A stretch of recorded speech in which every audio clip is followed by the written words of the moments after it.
Hi guys, welcome back once again. Advice for today's is huwag kang mangangalunya. So, nasa 10 utos po yan ng ating Diyos Ama na dapat nating sundin ang huwag kang mangangalunya. Once na ikaw ay nagpakasal, nakipag-commit, naghiya sa isang tao, meron na po tayong obligasyon na dapat nating gampanan. Ito yung pagiging mabuting kapatner para sa ating asawa, jowa. Kapag ikaw ay nagkaroon na ng commitment at pumasok ka sa isang relasyon, kailangan panindigan mo to. Hindi po to isang kanin na kapag napasok tayo ay idudura natin. Hindi po ganun yon. Mag-isip po tayo ng 100 times kung gugustuhin natin isang tao ipasok natin sa buhay natin na gusto nating kasama sa habang buhay. Huwag po tayong gagawa ng di maganda para sa kapwa-tao natin kasi kasalanan po yun. Kapag gumagawa ka po ng kasalanan sa kapwa-tao mo, nangangalunya ka, nanloloko ka, nananakit ka, nananalbahe ka sa partner mo, may malaki pong karma yan sa'yo.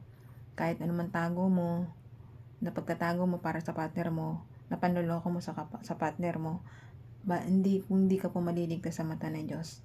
Kasi lagi po tayo may Diyos Espiritu Santo na gumagabay sa atin, na palagi niyang isisiwalat yung mga kung anong kamalian ginagawa mo. Lagi ka lang pong gumawa sa partner mo na ikabubuti niya. Lagi mong iisipin yung feelings niya na mapabuti, na huwag siyang magalit. Sundin mo siya para wala kayong away. Palagi mo lang siyang susundin kung tama siya. Pero kung mali siya, tama mo siya, i-advise mo siya. Hindi lahat naman ng oras na pwede puro na lang susundin mo siya. Siyempre, kailangan observe ka rin para sa partner mo. Kung mali na ginagawa ng partner mo, pag mag-usap kayo, huwag kayong sigawan. Nadadaan naman sa mabuting usapan kapag meron kayong mga pag-aaway. Magtanungan kayo sa isa't isa kung mahal nyo pa yung isa't isa. Baka kasi hindi nyo na, isa na lang palang nagmamahal, isa na lang ako makapit, pero isa hindi na pala. Kailangan meron pa rin kayong ugnayan ng komunikasyon kung okay pa bang relasyon nyo o hindi na.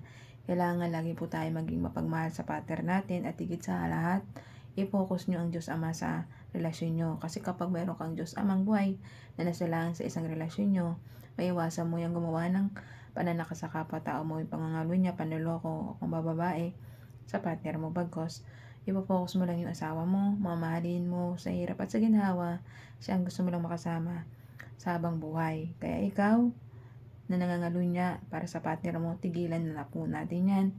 Masama po yan, may karma po. Hindi po natutulog yung karma, kakaramahin ka rin po balang araw sa ginagawa mong pananakit sa kapwa-tao mo at panloloko. Maging mabuting tao po tayo, isentro po natin ang Diyos amang buhay na nasa langit. Huwag po tayo mga lunya, masama po yun.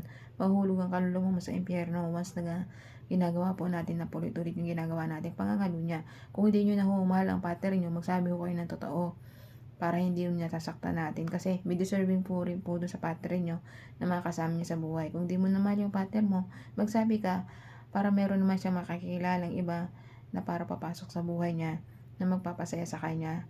Kung di na kayo masaya sa isa't isa, di sabihan mo yung partner mo na ayoko na sa'yo at hindi na ako masaya.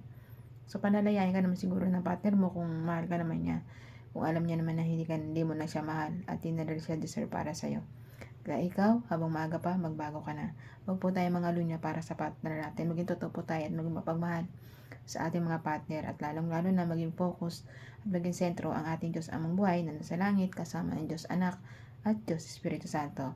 Kaya hanggang dito na lang po aking advice. Ingat po tayong lahat and God bless.